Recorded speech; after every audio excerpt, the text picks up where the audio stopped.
All right, good day, everybody. Steve Prziborowski here. Welcome to episode 49 of Reach for the Firefighter Badge. Episode 49 is going to continue with fire department oral interviews, the number one most important phase of the entire hiring process, at least in my opinion, because most departments score at 100% of your final score. This episode 49 is going to discuss the fire chief's interview or the second level interview. We've already discussed oral interviews now. If you're that good, in most departments, you're going to make it then to the next level interview. So let's get going. All right, as a reminder, my two websites, code3firetraining.com as well as chabotfire.com, have lots of great free stuff on there to keep you busy for hours to be the best that you can be, regardless of the rank that you're aspiring to. These webinars are based on two of the three books that I've had published, the Future Firefighters Preparation Guide, as well as Reach for the Firefighter Badge, both available off my website. So, what is a chief's interview? We've talked about what an oral interview is. You know, usually the oral interview is one of the first steps of the process, usually after a written test, usually after the physical ability test. And the oral interview is there to start narrowing down the candidates. So, for example, if a department may want to hire, let's say, 5 people, they may send 100 people, maybe 150 to the oral interviews. So let's say they interview 100, 125, 150, but they still want 5. You may go, well, how many get to go to the chief's interview? Well, that really depends, and we'll talk about that in a second. Obviously, it's not going to be the same amount. It's going to be a lot smaller amount in a more manageable time frame and number. So not every fire chief requires a chief's interview. When I first got hired going on 25 years ago, there was no chief's interview. It was the first interview panel, which consisted of 3 captains and 1 firefighter, 4 members. They evaluated all the candidates and they were going to hire 11, basically 1 through 11. I was number 3, fortunately. 1 through 11 went right to backgrounds, went right to psychological evaluations, went right to medicals, and went all right to the academy because apparently nobody failed anything. So that's how it was done. But a number of years ago, our chief at the time decided, you know what, I'm going to do like many other chiefs do and require chief's interviews. So let's talk about that. Typically, it's a second level interview for a minimum number who did well in the first interview. You know, it's very similar to the first oral interview that I previously discussed, except that now anything goes. Meaning, in the first level interview, where you typically have captains as your raters or maybe firefighters or engineers, they've got a set script they got to go to and stick with. So, for example, the original interview may have, 11 questions in 35 minutes. The oral board has to ask each candidate these same questions in the same manner to be consistent. They can't deviate. They can ask clarifying questions sometimes, but they have to stick to the script. Whereas the fire chief, it's anything goes at this point. I mean, obviously, can't ask those illegal, unethical, immoral questions, and I don't know of any fire chiefs that do. But anyway, this is where it's fair game that anything you put on your resume may be asked about, or your application. The fire chief may even have access to your previous answers. It's highly possible, because the oral board raters in the first interview are taking good notes, that the fire chief may see those. So that first oral board may actually have taken certain notes to say, hey, chief, if you interview this person, follow up on this a little bit, find out a little bit more about this. So know yourself inside and out and don't BS, because you know what? The chief will see right through that. So who gets to go? So there's a lot of different ways that departments do it. For example, if a department wants to have 5 hirees, they're going to need usually a lot more than that just to be able to make sure that they have enough academy startees. I guess I created a new word. Because there's a good chance someone's going to not pass a background, someone's going to get hired by another department during the process, because usually if you're that good to make it to the chief's interviews or the background investigations, chances are you're doing that well with other departments. So we realize that we may lose candidates to other agencies. So we usually invite more. Also, maybe people just bow out for various reasons, or maybe the psychological evaluation doesn't work. But depending on the city or the department's civil service rules, you may hear terms like rule of the list, rule of 3, rule of 5, rule of 10. Well, if a fire chief wants to hire 5 and maybe their civil service rules say rule of 3, that means there's 2 ways to do it. The chief could either do 3 times 5 for 15, or 2 extra positions, meaning they want 5 positions, but they interview 7. I know the math doesn't seem to equate up. Work with me on this one. Or if they have rule of 5, it could be 5 times 5, because that's what we want to hire, 25 total, or 5 plus 5 extra for a total of 10. So the chief has to pick, once he interviews those 10, he has to be able to, he or she, pick out of that batch. Or it could be rule of 10 to give the chief more latitude, which means 10 times 5, interview 50 candidates, or maybe just 5 plus an extra 10. Or rule the list. That means the chief can pick whoever he or she wants the entire list. Whether you scored number 70%, the bottom, number 150, or you scored number 1 with 99%, that's rule of the list. I know it sort of sucks when you go, hey, I got high 90s. Why am I'm not any different from the dead last person. Nope, that's what a lot of big city departments have, rule of the list. And that way the fire chief can pick and choose who he or she wants to interview or hire. So there is no standard. It's just usually if the department wants to hire 5 and let's say they interview 100 or more, the chief realistically is only going to probably interview about 20 or less.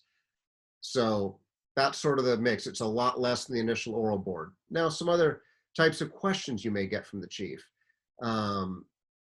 You may get questions such as, why you?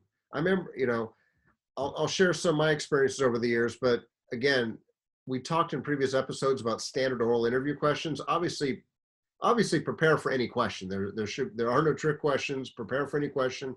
Know the department inside and out. Know the jurisdiction inside and out. Know yourself inside and out. But the chief may say, hey, why you? I remember the Palo Alto fire chief, 10-minute interview. I come in the room, chief, nice to meet you. He goes, okay, Steve, you got 10 minutes max. And he goes, you know what? I don't want to hear anything about your resume. I don't want to hear anything about your application. And I'm like, that's interesting. He goes, you've already done good enough to get to the chief's interview with a select few. He goes, in 10 minutes or less, without saying anything about your education, training, experience, tell me why I should hire you. And that threw me for a loop because I'm thinking, well, because of my training, education, experience.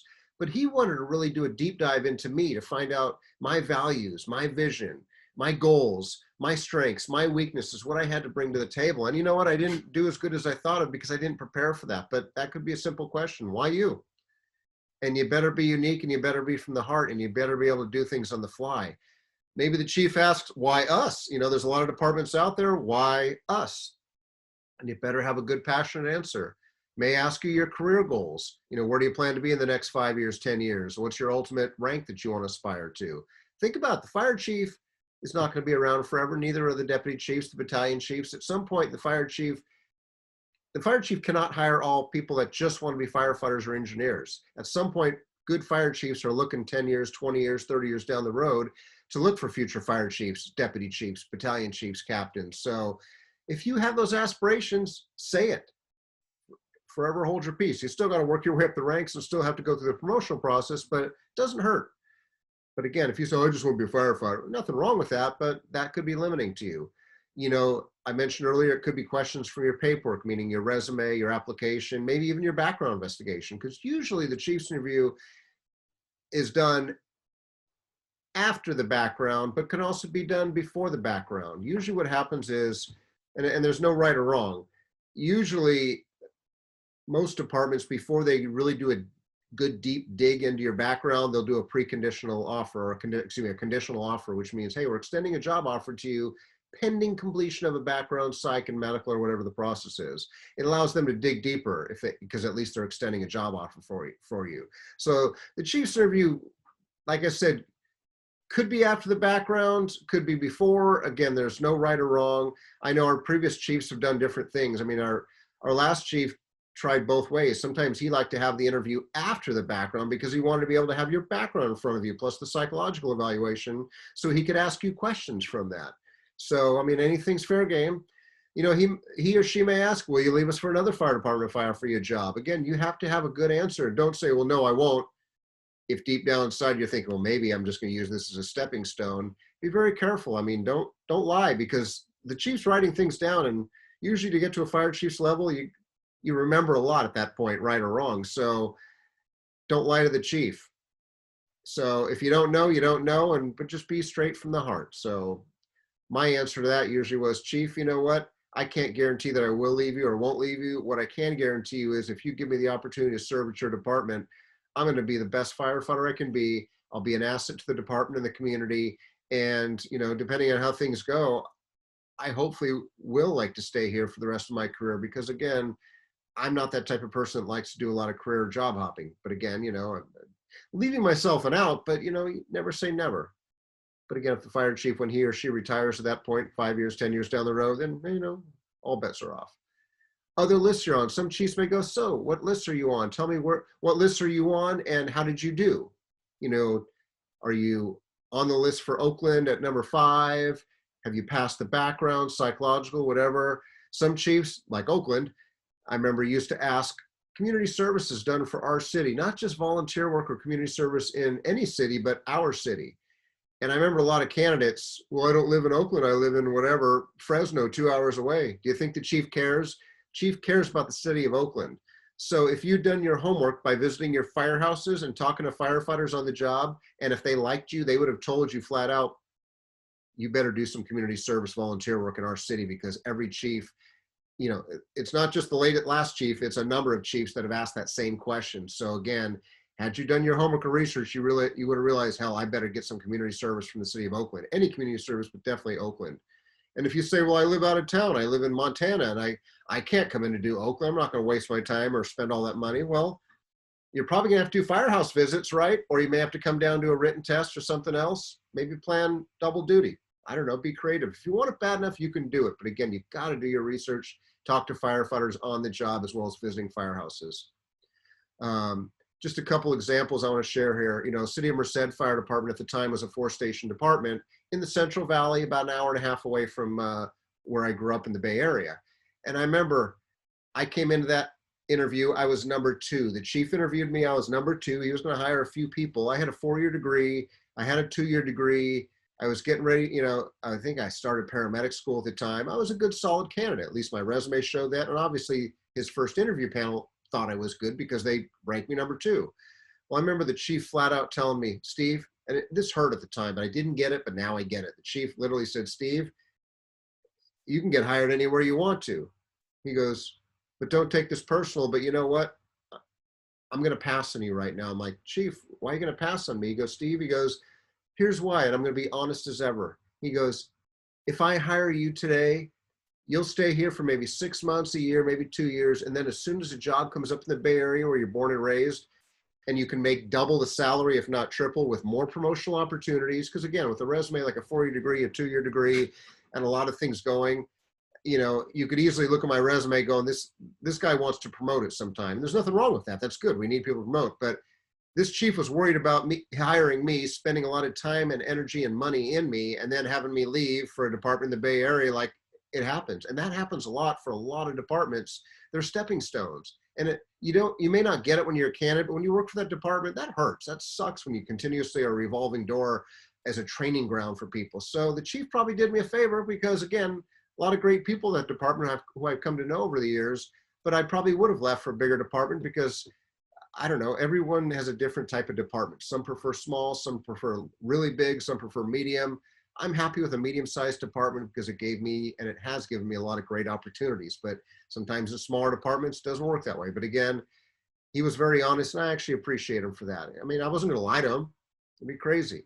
You know, so I want to share some lessons right now. Another lesson, Daly City, just south of San Francisco. I remember I was number 1 on that list. You know, again, the oral board thought I was good enough to be number 1. That was that interview I talked about in one of the previous episodes. It was an 8-minute interview with 4 questions. 4 questions, 8 minutes. I had 8 minutes to sell myself, and apparently I did an awesome job because I came out number 1. I thought I had an awesome chance for the job. Here I come in the chief's interview, number 1, and the chief goes at that point, chief is like, okay, Steve, blah, blah, blah.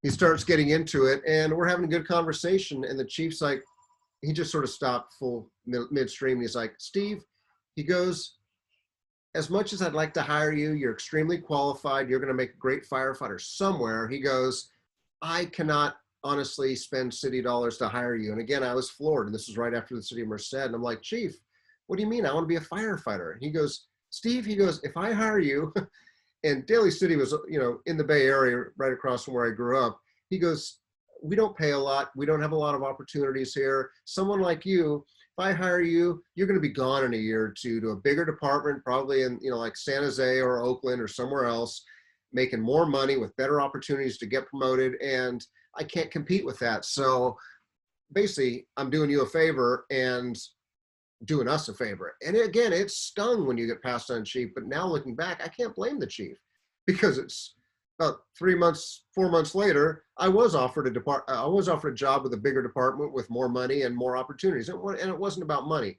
It was larger department, more opportunities, the ability to get more involved. Again, I could have gotten a lot of involvement at Daly City, but that was the chief's feeling. Well, the ironic thing is the chief skipped on me, number one. This chief skipped on number two. The chief went to number three, which he had at least the rule 3. I don't know what it was. So he could easily pick one of 3. Well, the ironic thing is, so he hires number 3, who's a friend of mine, great guy, deserved it. He hires him, and then he's gone like within a couple of years to another department across the bay, which I sort of chuckle at. It's like, well, hell, chief, no matter who you would have hired, we both would have left. But hey, it is what it is, and things work out for reasons. And I already touched on the Palo Alto Fire Department scenario where the chief literally 10 minutes, Steve, without saying anything from your resume and anything about your training experience, education, tell me why you. And again, I should have had a better answer for that. So just hopefully some suggestions for you to think about. Again, my key for you, know yourself, the fire department and the jurisdiction inside out. No different from your initial oral interview. Know everything inside and out. There should be no trick questions. Don't bullshit the bullshitters, as they say. Be yourself. I'm not saying fire chiefs are bullshitters, but they've been around usually a while and they've heard a lot. So don't sit there trying to blow smoke up their butts. Just be honest. That was something I learned in San Jose. San Jose was the first test I took, God, in the early 90s. And I remember the chief at the time was a very no-nonsense guy. And I remember firefighters that took a liking to me go, do not tell the chief you'll give 120%. Because that's a common thing. People say, well, I'll give 110 or 120%. And their meaning was that you can't give anything more than 100. Plus, how many people ever give 100%? We all have great days, not so great days. And very rarely are we always all functioning in the high 90s. Hell, if we're all functioning in the high 80s, I think we're doing great. So be yourself, don't BS. Research the fire chief. Now with the internet available and social media, take the time to research the fire department, excuse me, not just the fire department, the fire chief, to know what he or she is about. Maybe there's a conversation piece in their background, maybe on their LinkedIn profile, their social media footprint, maybe just by Googling their name, something unique about them that you can bring up during the interview. Because if you think about it, the first oral interview is very sterile, just strict questions they have to ask you and stick to the script, whereas the chief really wants to get to know you. The chief really wants to know, am I making a great investment on you? Are you going to be the future of our organization? I know it's easier said than done, but relax, be yourself, just, hey, what's meant to be is meant to be. I know it's very nerve-wracking, but hey, what happens, happens. I know it's easy for me to say, but I shared earlier, most chiefs are usually looking for those with all types of growth potential. Again, not everyone should be a captain or a chief. Not everyone wants to be a captain or chief. Some are meant to be just firefighters, and that is great because we need people of all ranks to be there because there's only so many spots, but we also need good people at all ranks. So really prepare for any question because anything is fair game. So if you really think about it, if the chief chooses to pass on you, it sucks, but don't take it personal. You can't. Take it as a challenge to continue moving forward with zero bitterness and inspiration and continue to find the right fit. I used to save all the rejection letters I got and I'd put them in a binder. I mean, it was painful to sometimes review. Thank you very much for applying, but we chose another candidate. Hey, it is what it is. But I use that as inspiration, not give up. Unfortunately, there's some people that just give up because, oh man, the chief didn't like me. No, the department's going to like me. Oh, get over yourself. The chief had 150 people to pick from for 5 positions and you're pissed that you weren't. I mean, think about it. Just to get to maybe the chief's interview to begin with is a great feat. So, and just one other thing I want to mention before we finish up, chief's interviews, it could be the fire chief by himself or herself. It could be the fire chief and an assistant chief or whatever their number 2 position is. In some departments, the assistant chief is the number 2. Some it's the deputy chief, some it's a division chief. It may not be the chief at all. It may be the chief, it may be the deputies and the assistants or the divisions, or it could be some battalion chiefs. But it's usually a second level of interview to make it to the fire chief's interview or at least desktop to make a final decision. hey, at the end of the day, what's meant to be will be meant to be. I realize that is tough to hear and imagine right now, and it sucks to hear that. But you know what? What doesn't kill you better make you stronger, and take it as a learning experience. Because it's not the end of the world. Because sometimes when they pass on you, it's probably a good thing because you probably were not a good fit. You don't understand it. You won't appreciate it now, but later on over time, I mean, you'll realize that. I had a department release me as a new firefighter. I shared that one of the previous episodes. I was mortified. I was a part-time paid call firefighter up in south of Sacramento with the Elk Grove Fire Department, and I got released at the time, and it was devastating. And it's like, hey, but I learned a lot. I got better at what my weakness is. I did what I had to do to improve those skills. I got hired by another department, passed probation, and everything else. And that's what it's about. And even to this day, I still have a lot of good friends at that department. I was just talking to someone the other day, and they said, hey, they love their department, but they're like, you know what? Hey, things are done for reasons. You're probably better off now than had you been there. So I know it sucks, it's bitter and everything else, but you know what? Do what you got to do. So go into your chief's interview ready to convince them that you are ready to step up and be their next firefighter that will represent them, the fire department, the jurisdiction, and the community in an extremely positive way for your entire career and hopefully long into your retirement. So as always, my contact information, social media footprint. Thank you very much for the gift of your time. Until the next episode, take care. Be safe, everybody. Have a great day.